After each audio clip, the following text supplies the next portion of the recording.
Muy bien, pues continuamos esta segunda sesión de mañana con Carlos Alberola, que es, tiene un montón de cargos y he intentado resumirme unos pocos, pero digamos que es catedrático aquí en la Universidad de Valladolid y él es el director también, ojito, es el director de la Escuela de Ingeniería de Telecomunicaciones aquí también en Valladolid y nos va a hablar de inteligencia artificial pues aplicada al cáncer.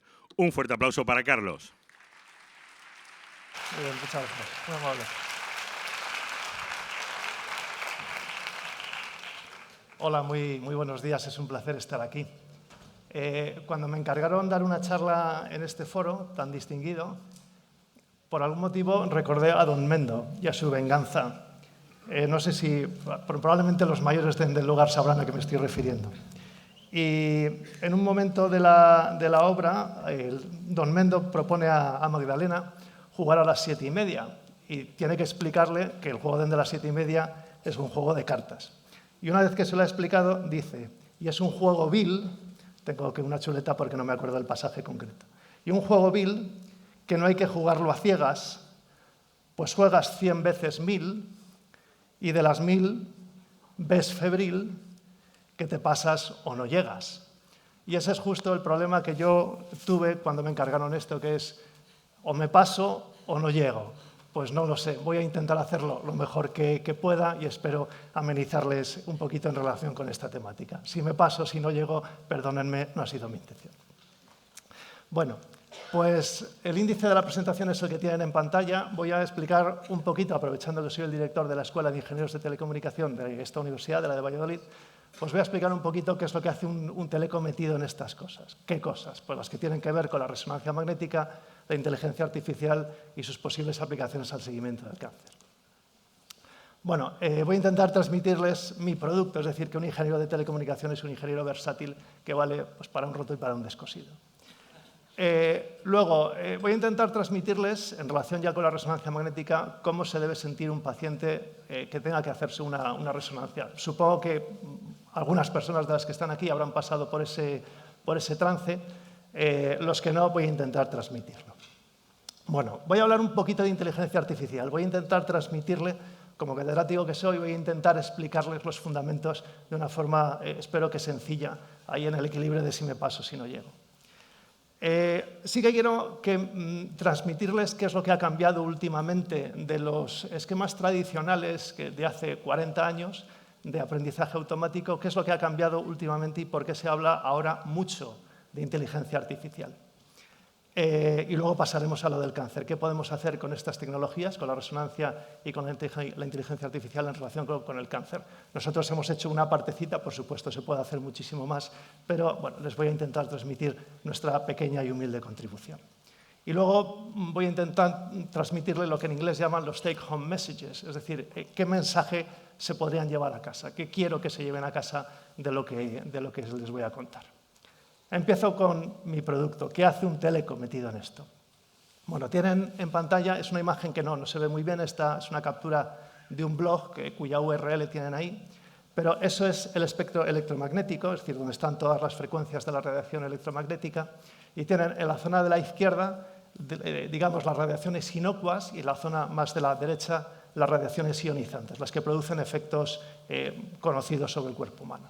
Bueno, pues en las inocuas están las señales de comunicaciones. Ven que tienen ahí pues, una radio comercial, una antena de radiodifusión, el móvil, la wifi, etc. Y junto a ello pues hay una imagen de resonancia magnética, que es la que tienen en la esquina inferior izquierda. ¿Vale? Verán que hay otras imágenes también, pero esas están en la zona de las radiaciones ionizantes, que es una imagen de PET, es una imagen de radiografía. Antes Alicia expuso una imagen de radiografía y un TAC. Eso es otra historia. Yo voy a hablar de las imágenes de resonancia magnética que están en la zona de las señales de comunicaciones.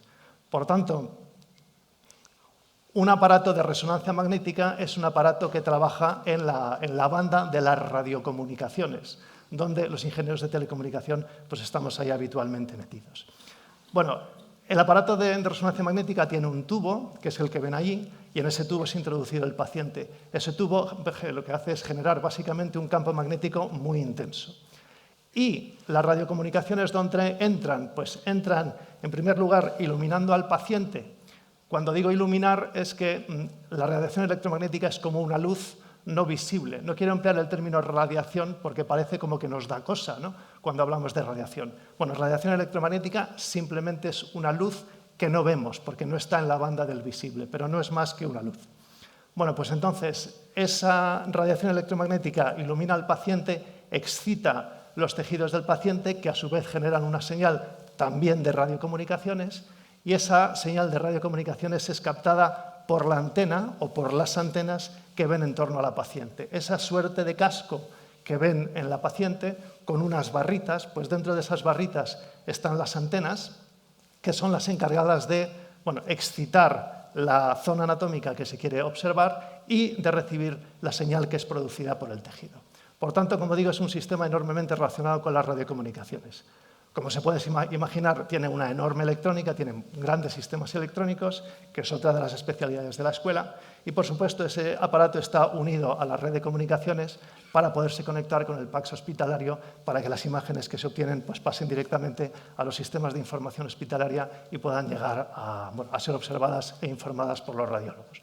Por tanto, también están los sistemas telemáticos metidos en el asunto. Y junto a ello está también toda la parte que tiene que ver con el tratamiento de las imágenes. Bueno, ¿qué es lo que estamos viendo en este caso? En la parte de la izquierda están viendo pues, una imagen, un corte sagital de una rodilla, que es pues, lo que le hace falta al radiólogo para ver pues, si hay algún problema de cartílago, de menisco o de lo que sea, ¿de acuerdo? Lo que tienen en el lado derecho de la pantalla es la información que realmente está proporcionando el aparato de resonancia magnética. Es decir, no se obtienen directamente las imágenes. El aparato de resonancia magnética da la información en un espacio difícilmente interpretable, estarán conmigo, ¿verdad?, como es el de la derecha. A ese espacio técnicamente se le llama el espacio K. Y entre ambas imágenes que estamos viendo aquí, entre la imagen anatómica y la imagen rarita, digamos, existe una operación matemática muy sencilla, perfectamente conocida, documentada e implementada en todas las máquinas, ¿vale? Bueno, pues voy a entrar un pelín más en el detalle.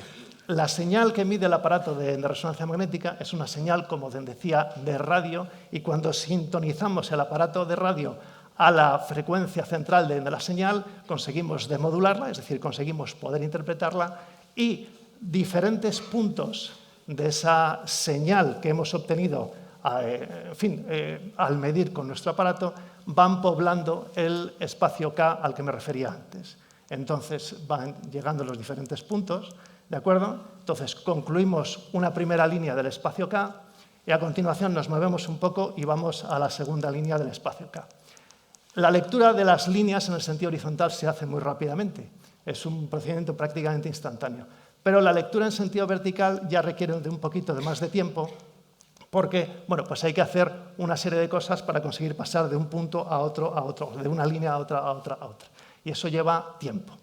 Entonces, nos hace falta procesar todas esas señales como si de una radio fuese, pero hay que hacer más cosas, puesto que, como les decía, la imagen no es directamente la imagen anatómica, sino que hay que hacer transformaciones, ¿vale? Entonces, ¿qué pasa con esas transformaciones? Pues todas esas líneas que se están captando llevan tiempo. Entonces, cuanto más tiempo lleven, más tiempo tiene que estar el paciente dentro de la máquina, ¿vale? Entonces, uno de los objetivos que se pretende es hacer operaciones para que cuantas menos líneas tengamos, cuantas menos líneas nos hagan falta, sin perder calidad en las imágenes, pues menos tiempo tendremos al paciente ahí. Hablaré de eso dentro de un ratito. Pero, por otra parte, ¿qué es lo que sucede? Pues sucede que la nitidez en la imagen depende de cuántas líneas tengamos, especialmente en sentido vertical, que son las que cuestan tiempo. Por nitidez entendemos la resolución de la imagen, es decir, la capacidad que tiene una imagen de distinguir como efectivamente distintas dos estructuras que están muy cerca. Cuando una imagen tiene muy mala resolución, esas estructuras se ven superpuestas y no sirven para el diagnóstico. Cuanto mejor es la resolución, pues mejor va a ser esa imagen, más útil para el diagnóstico, pero más tiempo va a llevar para el paciente y para el sistema sanitario, que tardará más en general en hacer las resonancias. Dicho esto, ¿Cómo se puede sentir un paciente dentro de un aparato de resonancia magnética? Bueno, pues si ya un paciente tiene que pasar por ese aparato, pues es que puede que haya algo, luego ya uno va nerviosillo.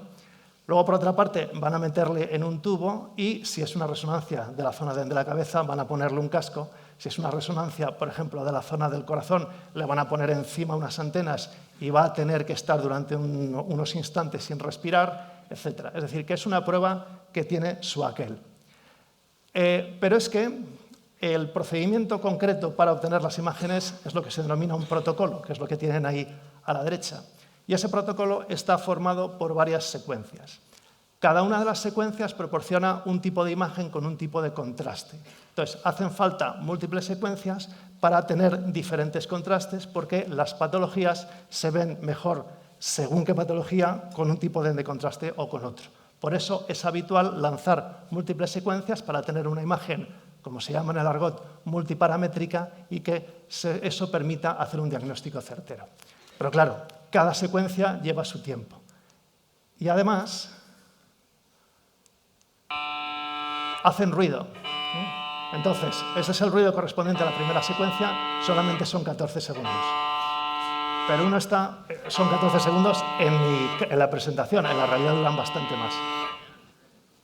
Vale, esa es una, que es un ruido que no es especialmente agradable, ¿verdad? Cuando uno ya dice, bueno, ya ha terminado, pues no. Empieza otra.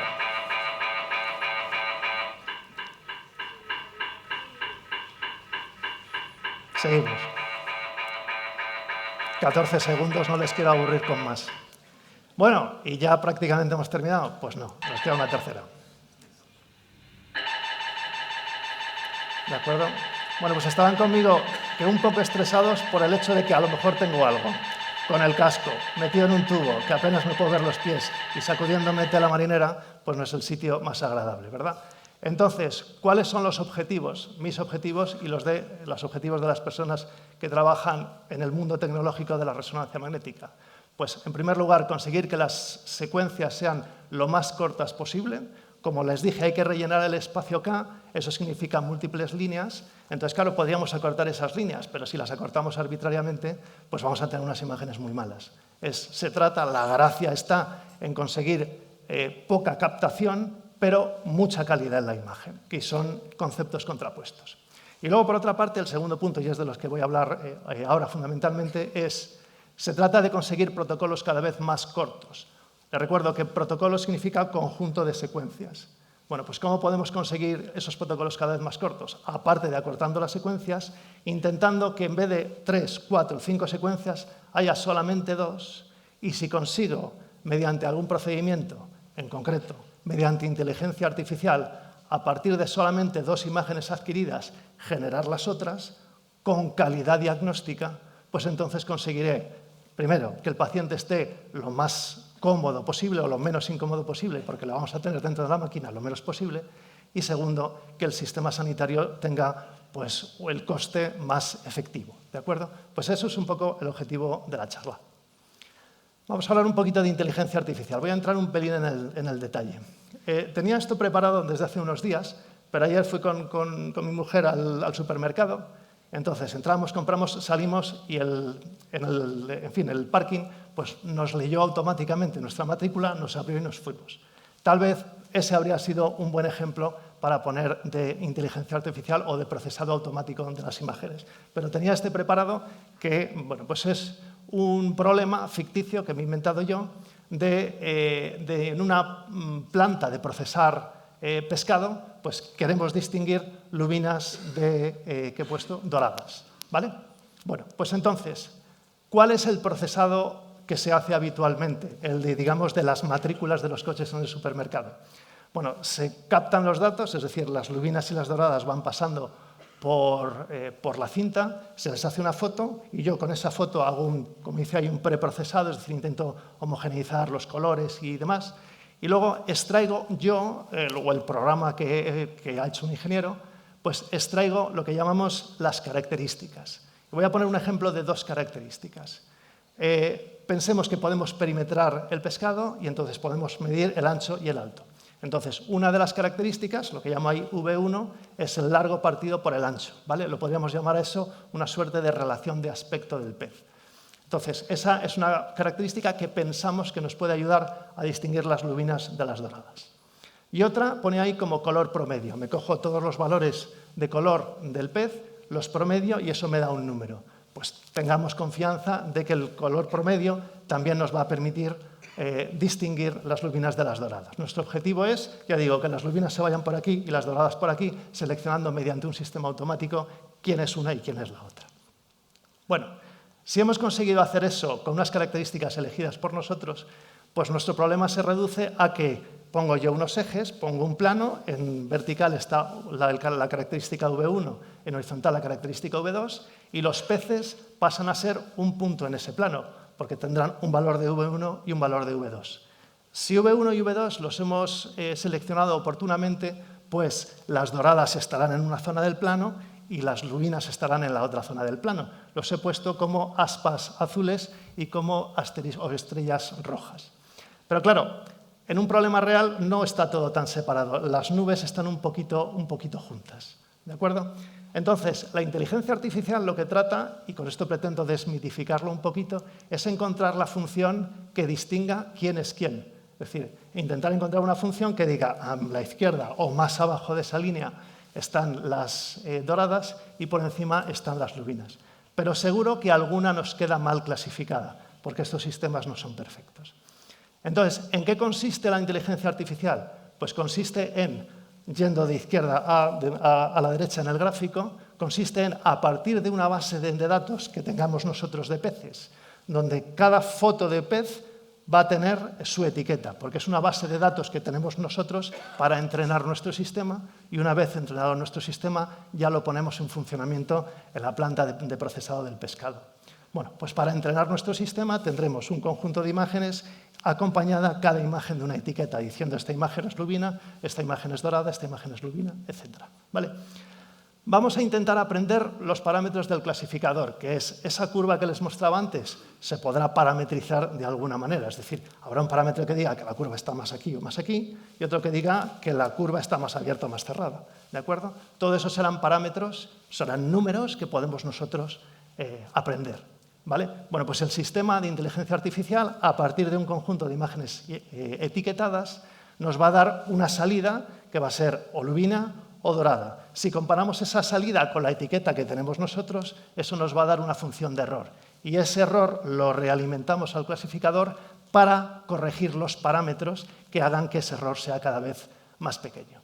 ¿De acuerdo? Eso, y simplemente eso, es en lo que consiste un sistema de aprendizaje automático, a partir de un conjunto de datos clasificados. Y a esto se le llama aprendizaje supervisado. Bueno, pero esto lleva funcionando de forma habitual. Vuelvo al ejemplo de las matrículas cuando vamos al supermercado. ¿Qué es lo que ha cambiado últimamente? Que esa yo creo que es la pregunta más relevante. Pues han cambiado varias cosas. En primer lugar, de un tiempo a esta parte, en los últimos 15 años, la capacidad de cómputo con los ordenadores ha aumentado enormemente. Hablaba antes Alicia de que ya se compró un ordenador que tenía, 2 megas de RAM, no me acuerdo qué era el número. Ahora mismo es una cosa espectacular. Las tarjetas gráficas que utilizan los ordenadores de una forma habitual, pues permiten hacer muchas operaciones muy rápidas y en paralelo. Entonces, eso por una parte. Segundo, si a eso unimos que hay software que permiten utilizar esas tarjetas gráficas no solamente para juegos por ordenador, que es lo que habitualmente se emplea o es la forma de sacar rendimiento a esas tarjetas, no solamente para juegos de ordenador, sino para inteligencia artificial, pues con ello habremos conseguido una capacidad de cálculo muy útil aplicada a esto. Bueno, pues existe software ahora mismo disponible que las empresas, entre ellas Google, han hecho público, que se llama en concreto TensorFlow. Existen otras posibilidades como PyTorch, etcétera, que tienen en la diapositiva. Entonces, ahora mismo eso uno lo coge off the shelf, como dijeron antes en una presentación. Te lo puedes bajar de la red y ponerlo a funcionar. Luego, por otra parte, existen soluciones preentrenadas ya. Es decir, también te bajas de la red una solución para otro problema en relación con reconocer imágenes y con unas pocas imágenes de tu base de datos lo puedes sintonizar a tu problema de una forma muy sencillita.